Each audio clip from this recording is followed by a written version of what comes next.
Ça va bien? Vous allez bien? Oui. Ouais, en fait, comme nous le savons, donc, vous venez de la Casamance et tout.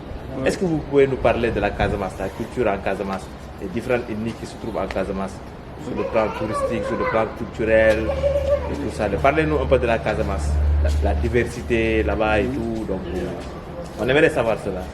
Oui, oui. Le problème de la Casamance, moi je viens du sud. Et le problème de Casamance, il y a une multitude d'ethnies. Voilà. Sur la Casamance. Et le peuple qu'on trouvait autant, c'était le peuple qui s'appelait les Baïnouké.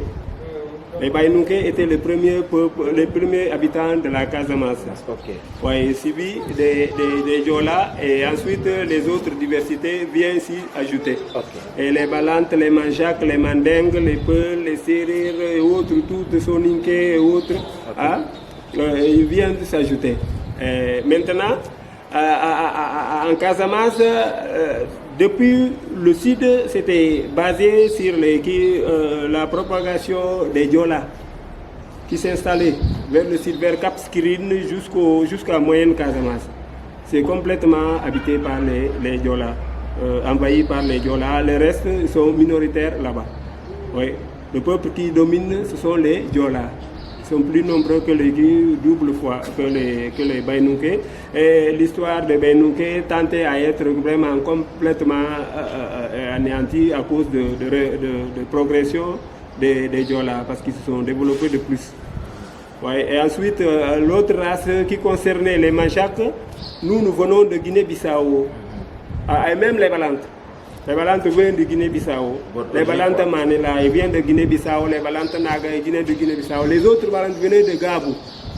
Gabou à Haute-Guinée. Okay. Pour descendre en Casamance.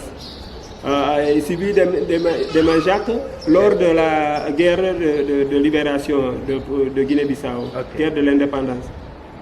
Voilà. Donc vraiment, ça se voit que la Casamance a une belle culture. Voilà. En moyenne, Casamance, c'était peuplé des Manjacs, des Mandingues et autres qui sont multitudes. Mais la base Casamance, c'est entièrement Diola. Okay. Partout où tu tournes, ce sont eux qui mettent la main. Quoi. Okay. Donc, sur le plan ethnique, c'est les Diola et ils sont majoritaires là-bas. Oui, ils sont majoritaires. Okay. Mais maintenant, pouvez-nous parler des activités économiques en Casamance, l'agriculture? Ouais. Quels sont les produits, par exemple le port de Ziguinchor, quels sont les produits qu'on exporte, ouais. Notamment sur l'acajou et tout ça, ouais, quelles sont les activités économiques les plus concentrées en Casamance? Oui, vous savez que la Casamance possédait beaucoup d'activités, mais par manque de moyens et par manque d'installation des usines. C'est ce qui a causé vraiment l'handicap de la Casamance. Et ce qui a amené encore l'exode rural, c'est à cause de ces problèmes-là. Parce que la Casamance possédait presque autant deux usines.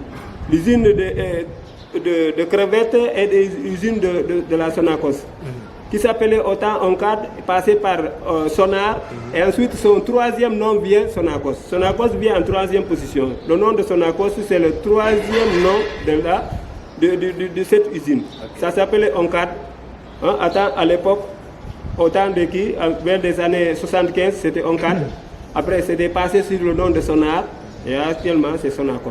Okay. Voilà, bon, ces usines-là manquent d'implantation des usines. Il y a beaucoup, la Casamance possède beaucoup de fruits, mais ça pourrit partout.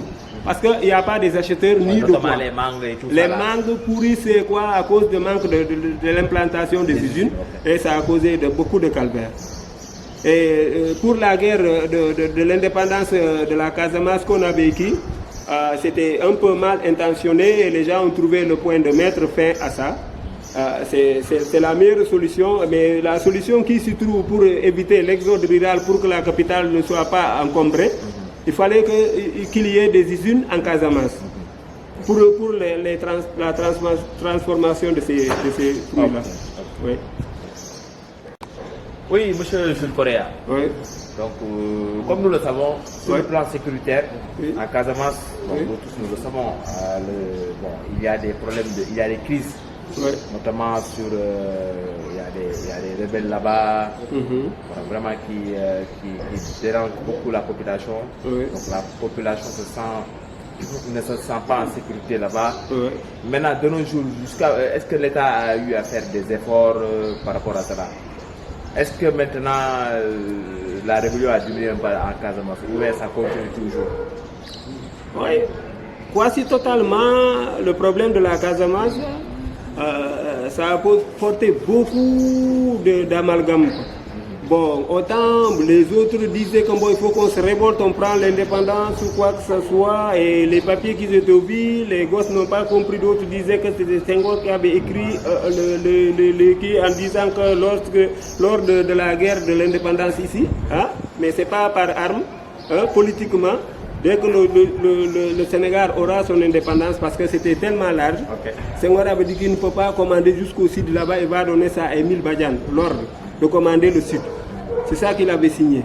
Et vers 1972, avant 1972, il avait donné un papier. Ce papier-là, c'était signé lorsque si on prend l'indépendance, on donnera la Casamance son indépendance. Regarde, écoutez, on donnera la Casamance son indépendance. Senghor était parti jusqu'au moment où il sait bien que vraiment, peut-être le papier va amener la polémique. Il voulait récupérer ce papier. Attends, bon, peut-être que c'est un peu inédit ou quoi. Il avait voulu récupérer le papier là, il n'a pas pu réussir de récupérer ce papier. C'est ce papier-là qui avait posé le polémique. Parce qu'on sait bien que si Senghor savait bien que si Émile Badiane meurt et que les gosses ont trouvé ce papier-là, ils vont se soulever pour réclamer leur indépendance. C'est ce qui a amené la concrétisation de l'indépendance de Casamance. C'était tous les peuples. Il n'y a pas Manjak ou bien Diola. Oui. En ce temps-là, il y avait des gens qui sont patrons, ils ont laissé le vie au Diola. Mais c'était tout le monde. La première réunion qui s'était produite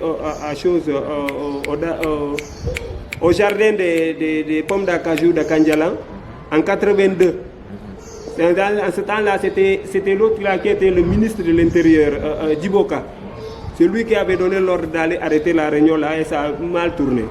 Il y avait même une mort de 3 gendarmes pour faire cesser cette réunion. Mais cette réunion-là, c'était tout le peuple. Et moi, j'avais du mal à qui? Et j'ai dit, il faut jouer un rôle d'éviter le bain de sang. Il faut jouer le rôle de déstabilisateur et ne pas procéder à l'attaque. Si tu peux échequer les attaques, il faut les échequer. En ce temps-là, les peuples tous se sont concernés, ils ont dit que ce sont les Diola seulement, or que ce n'est pas les Diola, c'était tout le monde. Un Jacques est parti, Mandeng, tous les peuples Casamance étaient partis pour la révolution, pour que demain, s'il y a quelque chose, nous aurons notre indépendance.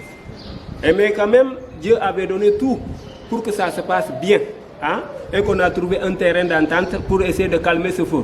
Maintenant, si on parvient à équilibrer ce qu'ils veulent en Casamance pour l'implantation des îles et que les gens restent pour éviter l'exode rural, tant mieux et il y aura la liberté totale.